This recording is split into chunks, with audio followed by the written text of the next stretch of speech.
الرجيم بسم الله الرحمن الرحيم قل يا أيها الكافرون لا أعبد ما تعبدون ولا أنتم عابدون ما أعبد ولا أنا عابد ما عبدتم ولا أنتم عابدون ما أعبد لكم دينكم ولي دين صدق اللہ العظیم۔ ناظرین گرامی، جو سورہ مبارکہ آج تلاوت کی گئی ہے اس کا نام سورۃ الکافرون ہے۔ اس میں 6 آیات اور 1 رکوع ہیں، 26 کلمات اور 94 حروف پر مشتمل ہے۔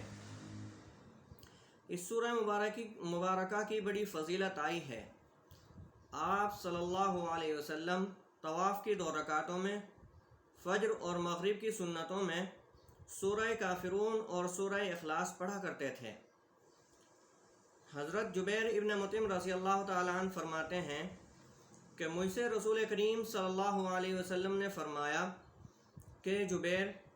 کیا تم یہ چاہتے ہو کہ جب سفر میں جاؤ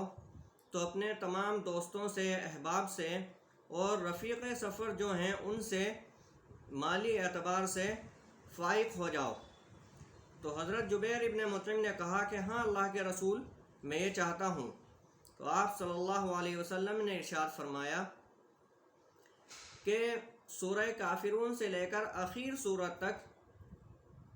سورہ ناس تک 6 سورتیں اس طرح سے پڑھا کرو کہ شروع اور اخیر میں، ہر سورت کے شروع اور ہر سورت کے اخیر میں بسم اللہ پڑھو، تو اللہ تعالیٰ آپ کو مالی اعتبار سے سب سے فائق اور برتر کر دے گا۔ چنانچہ جبیر ابن مطعم رضی اللہ تعالیٰ عنہ فرماتے ہیں کہ جس وقت رسول کریم صلی اللہ علیہ وسلم نے مجھے اس سورت کے پڑھنے کا حکم دیا تھا، اس وقت میں اپنے تمام دوستوں میں مالی اعتبار سے سب سے کم تھا، لیکن کچھ ہی دنوں بعد ان میں سب سے زیادہ مالدار ہو گیا۔ اس سورہ مبارکہ کا شان نزول یہ ہے کہ ایک خاص موقع پر جبکہ اللہ کے رسول صلی اللہ علیہ وسلم مشرکین مکہ کو دعوت دے رہے تھے اور انہیں اسلام کی طرف بلا رہے تھے، لیکن مشرکین تھے کہ مسلسل دعوت کا انکار کرتے چلے جا رہے تھے اور اللہ کے رسول صلی اللہ علیہ وسلم کی بات سننے کو تیار نہیں تھے۔ یہ دعوتی سفر جو ابتدائی سالوں میں رہا ہے، بڑا صبر آزما، بہت ہی مشکل والا اور دقتوں والا سفر رہا ہے۔ یہاں تک کہ رسول کریم صلی اللہ علیہ وسلم نے جب دعوت دینا شروع کیا تو اس کے ابتدائی 6 سالوں میں صرف 40 لوگ مسلمان ہوئے تھے، اور اہل مکہ اور قریش ان مسلمانوں پر برابر ظلم و ستم ڈھایا کرتے تھے، مظالم کیا کرتے تھے۔ اب ایسے حالات میں پھر دھیرے دھیرے تعداد بڑھنے لگی اور مسلمانوں کی تعداد روز افزوں بڑھتی چلی گئی، تو اب قریش کو فکر لاحق ہوئی کہ کسی طرح سے ان سے مصالحت ہو جائے اور ایسا نہ ہو کہ یہ دین بالکل غالب آ جائے اور ہمارا جو دین ہے یا ہماری جو قیادت ہے مکۃ المکرمہ اور عرب پر، وہ ایک دم پل بھر میں ختم ہو جائے۔ اس لیے اس کے بعد قریش نے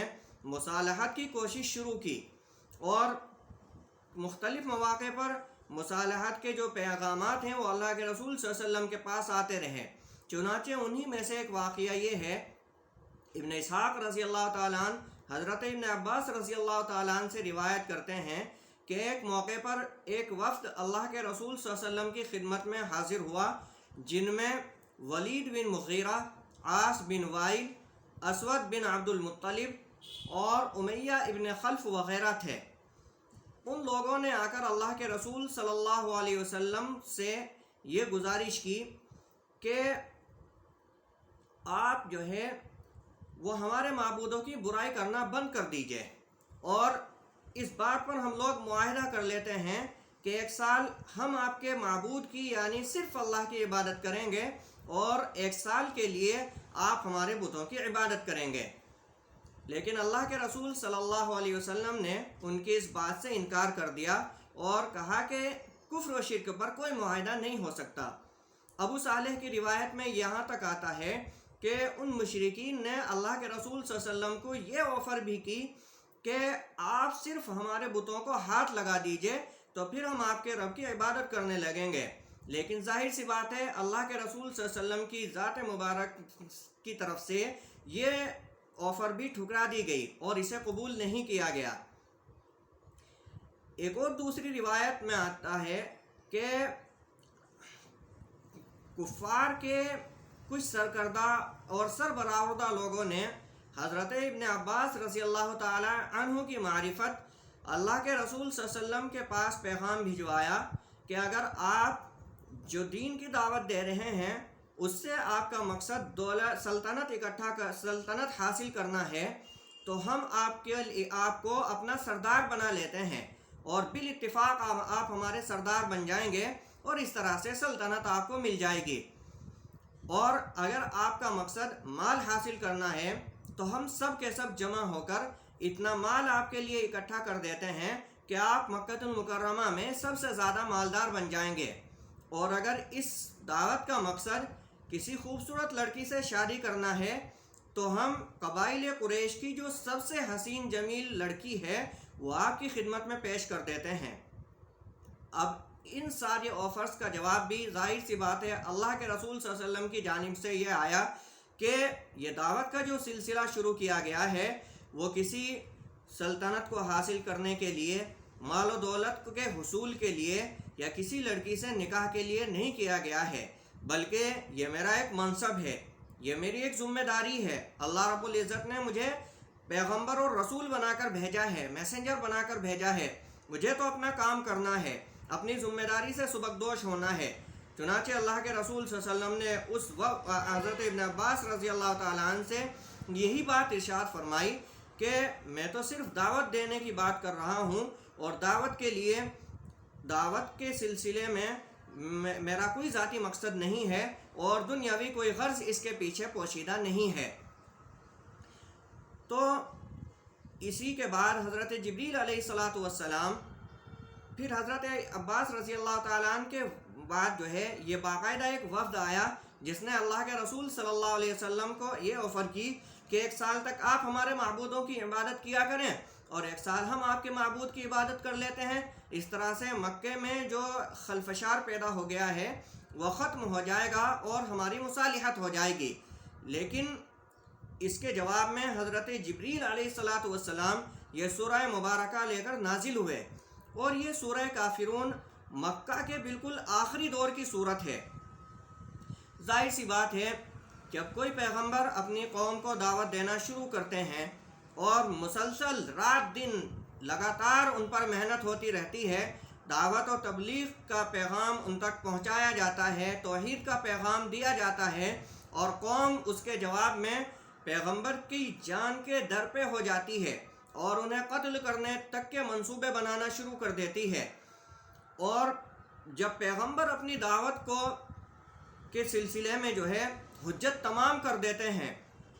اس کے بعد پھر یہ ہوتا ہے کہ اصلاح کی کوئی گنجائش باقی نہیں رہ جاتی اور ادھر قوم اس قدر شر پر اتر آتی ہے کہ وہ پیغمبر کے قتل کے منصوبے بنانے لگتی ہے۔ تو ایسے حالات میں اللہ رب العزت پیغمبر کو ہجرت کا حکم دیتے ہیں اور قوم پر عذاب آیا کرتا ہے۔ چنانچہ ہجرت سے کچھ ہی قبل جو ہے یہ صورت نازل کی اللہ رب العزت نے اور گویا یہ ہجرت کی ایک تمہید ہے۔ اس صورت نے جو انداز اختیار کیا ہے اس سورہ مبارکہ میں اللہ رب العزت نے وہ قرآن کریم کے اور کسی دوسرے سورے یا اور کسی آیت میں نہیں اختیار کیا گیا ہے۔ اس سورہ مبارکہ کا خاص پس منظر یہی ہے کہ جب لوگوں نے دعوت ماننے سے انکار کر دیا اور اسلام لانے کے چانسز جو ہیں ان کے ختم ہو گئے، یہاں تک کہ وہ لوگ خود اللہ کے رسول صلی اللہ علیہ وسلم کو اس بات پر آمادہ کرنے کی کوشش کرنے لگے کہ آپ بھی ان کے جو شریک ہیں اللہ کے ساتھ جنہیں شریک کرتے ہیں ان کی عبادت کریے۔ تو ان معبودان باطلہ کو ختم کرنے کے لیے اللہ تعالیٰ نے ایک دم صاف انداز میں بغیر کسی لچک کے یہ سورہ مبارکہ نازل فرمائی ہے کہ جو وہم و گمان وہ اپنے ذہنوں میں پال رہے ہیں وہ کبھی خواب شرمندہ تعبیر ہونے والا نہیں ہے، اور رسول اس کے لیے کبھی تیار نہیں ہوں گے، اور نہ رسول کا یہ منصب ہے کہ وہ توحید کے بارے میں ذرا سا بھی کمپرومائز کر سکتے ہوں۔ چنانچہ ان کی دعوت کو ٹھکرا دیا گیا۔ اس سورہ مبارکہ میں اللہ رب العزت نے جو انداز اختیار کیا، قُلْ يَا أَيُّهَا الْكَافِرُونَ، کہ آپ کہہ دیجئے کہ اے کافرو، یہ انداز قرآن کریم کی دوسری کسی صورت یا آیت میں نہیں ملتا ہے۔ یہاں پر اللہ کے رسول صلی اللہ علیہ وسلم کی طرف سے اعلان برات کرایا گیا ہے کہ وہ قوم جو یہ سوچ رہی ہے کہ رسول کسی طرح سے کمپرومائز کر لیں گے توحید کے بارے میں، تو ایسا ہونے والا نہیں ہے، بلکہ رسول کا راستہ الگ ہے۔ رسول کا راستہ توحید کا راستہ ہے۔ وہاں پر اللہ کے ساتھ کسی چیز کو شریک نہیں کرنا ہے۔ عبادت کرنی ہے تو صرف اللہ کی کرنی ہے۔ حکمرانی اگر تسلیم کرنی ہے تو اللہ رب العزت کی ذات گرامی کی حکمرانی تسلیم کرنی ہے، اور کسی دنیا کی کسی مخلوق کو اور کسی چیز کو اللہ کے ساتھ شریک نہیں کرنا ہے۔ تو جب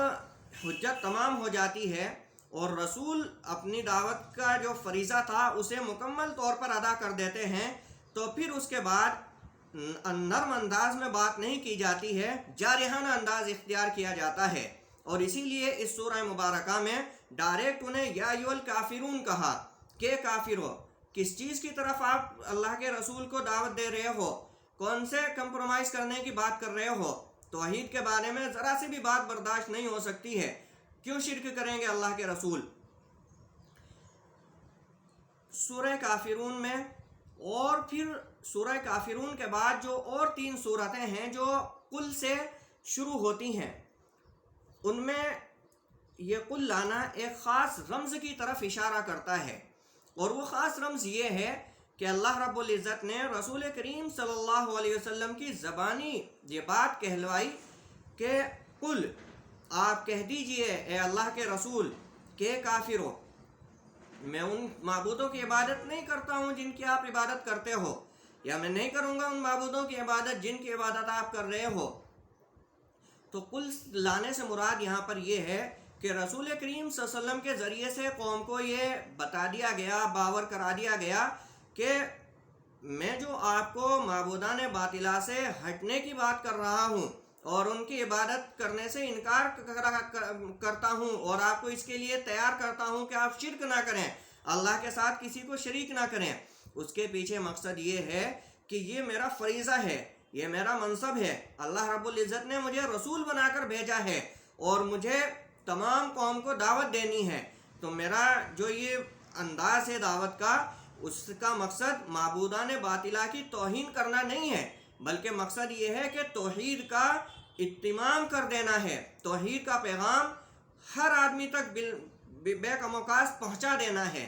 تو یہاں پر اس سورہ مبارکہ میں اور آگے کی 3 سورتوں میں یہ ایک رمز ہے، ایک خاص اشارہ ہے جو رسول کریم صلی اللہ علیہ وسلم کی ذات گرامی کے ذریعے کرایا گیا۔ اس سورہ مبارکہ کے خاص پہلو ہیں، جن میں پہلا اول ترین پہلو یہ ہے کہ اللہ کے رسول صلی اللہ علیہ وسلم کے ذریعے سے برات کا حکم دیا گیا شرک اور کفر سے، کہ ہم شرک اور کفر کے بارے میں کوئی کمپرومائز نہیں کر سکتے۔ لیکن یہ پیغام صرف اللہ کے رسول صلی اللہ علیہ وسلم تک خاص نہیں ہے، قرآن کریم کی یہ آیت مبارکہ ہر اہل ایمان کو پیغام دے رہی ہے، اور ہر موقع پر ان کے دلوں کو جھنجھوڑ رہی ہے کہ کسی بھی قسم کے حالات میں توحید کے بارے میں کوئی کمپرومائز نہیں کرنا ہے، شرک کے بارے میں ذرا سا بھی کمپرومائز نہیں کرنا ہے۔ پھر دوسرا پیغام اس صورت کے ذریعے سے یہ دیا گیا ہے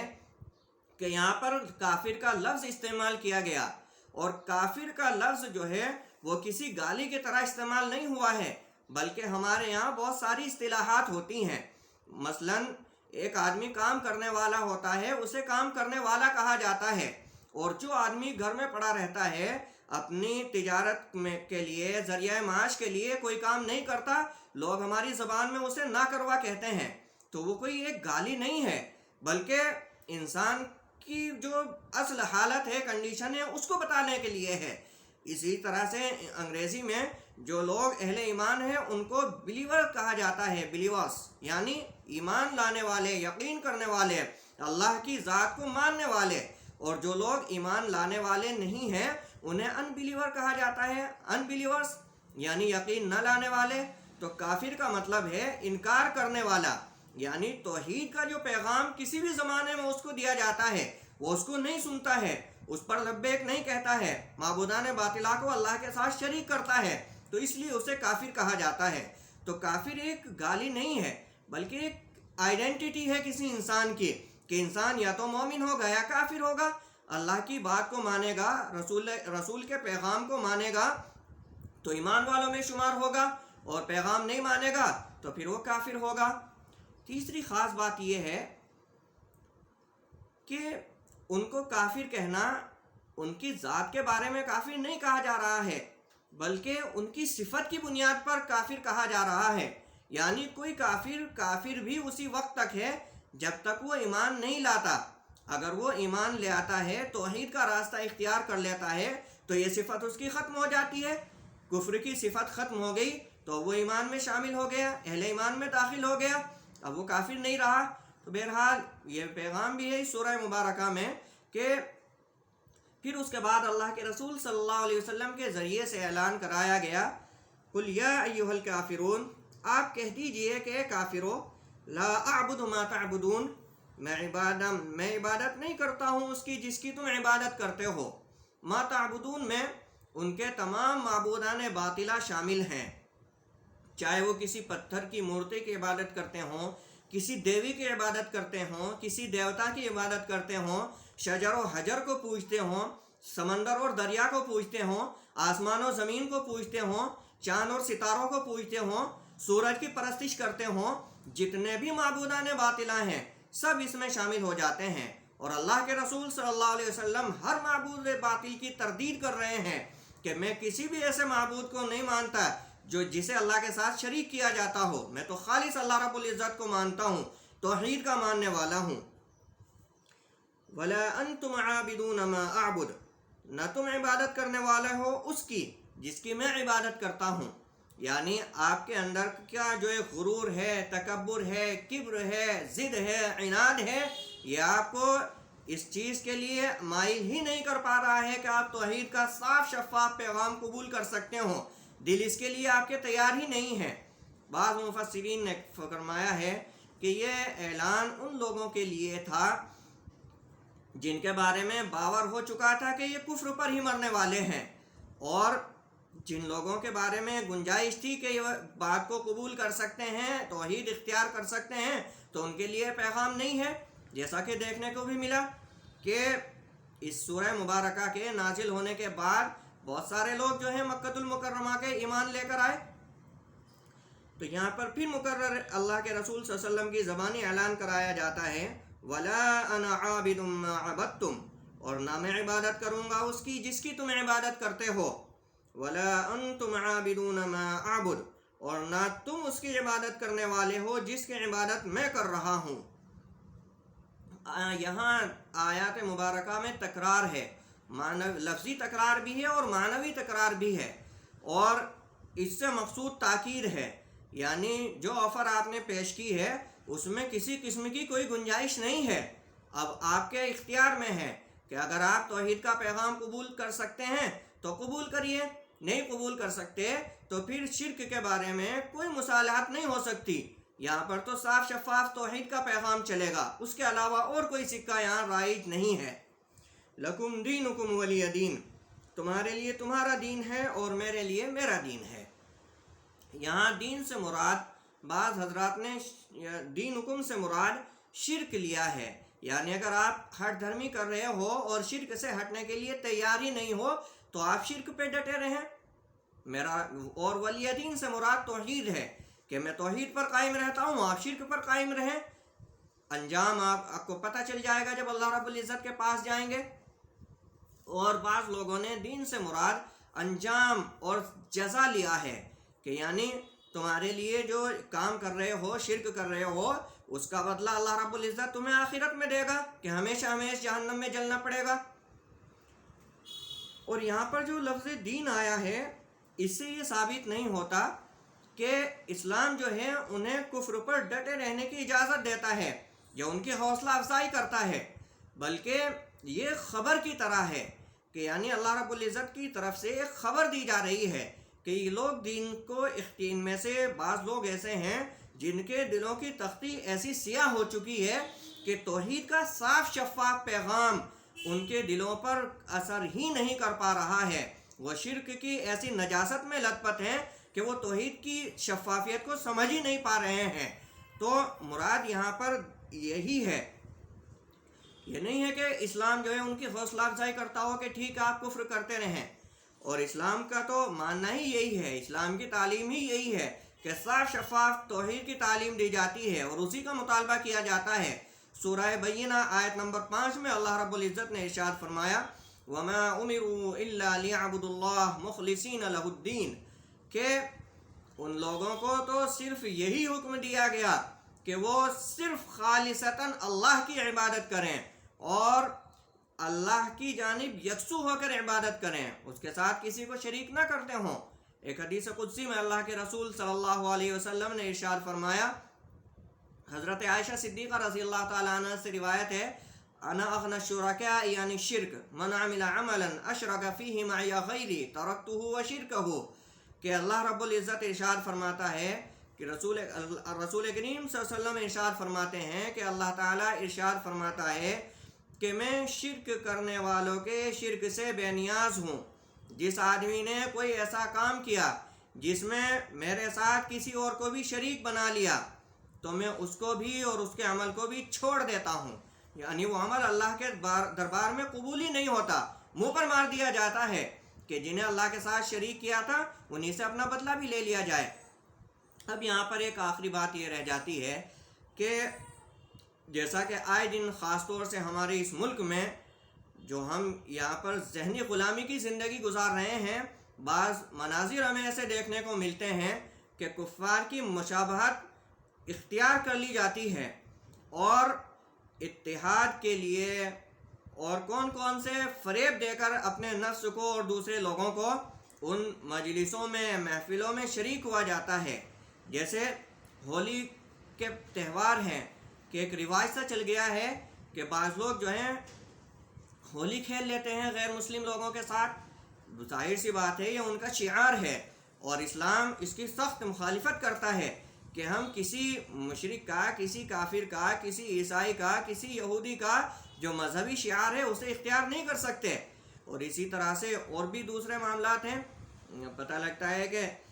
جب یہ کاوڑ یاترا نکلتی ہے تو بعض ہمارے لوگ جو ہیں بیچارے بڑھ چڑھ کر وہاں پر کیمپ لگاتے ہیں اور اس میں جو ہے کفر و شرک کی ایک طرح سے یہ کہیے کہ حوصلہ افزائی کی جاتی ہے اور اس میں وہاں پر وہ کام کیا جاتا ہے،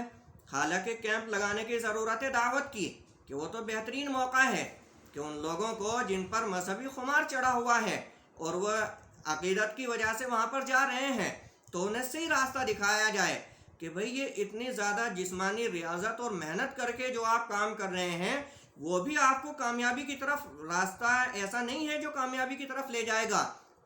کامیابی کا راستہ تو یہ ہے کہ آپ خالص اللہ رب العزت کی عبادت کریں اور پھر ہم رسول کریم صلی اللہ علیہ وسلم کی اسی سنت کو رائج اور جاری کریں کہ اللہ کے رسول صلی اللہ علیہ وسلم مکۃ المکرمہ میں اور اس کے اطراف میں جو میلے لگتے تھے ان میں اعلان کرتے پھرتے تھے قولوا لا الہ الا اللہ تفلحوا، کہ لوگوں کہو لا الہ الا اللہ کہو کامیاب ہو جاؤ گے۔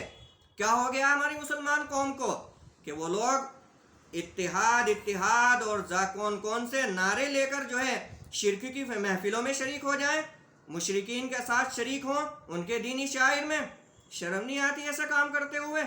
ضرورت اس چیز کی ہے کہ ہم لوگ ابھی اور اسی وقت ارادہ کریں کہ ہمیں ہر غیر مسلم تک ایمان کا پیغام پہنچا دینا ہے، اور جہاں تک ہماری بساط ہے ہر اللہ کے بندے تک ایمان کا پیغام انشاءاللہ پہنچائیں گے۔ اور یہ سورہ مبارکہ بھی ہم سے مطالبہ کرتی ہے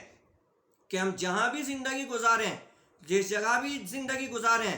اپنے دلوں میں اس چیز کو ثابت رکھیں اور اس چیز پر پختہ عزم کریں کہ ہمیں جینا ہے تو توحید کے ساتھ جینا ہے، اس صاف شفاف توحید کے ساتھ جس کا پیغام رسول کریم صلی اللہ علیہ وسلم نے دیا تھا، اور ہمیں کسی بھی طرح کے شرک اختیار نہیں کرنے ہیں،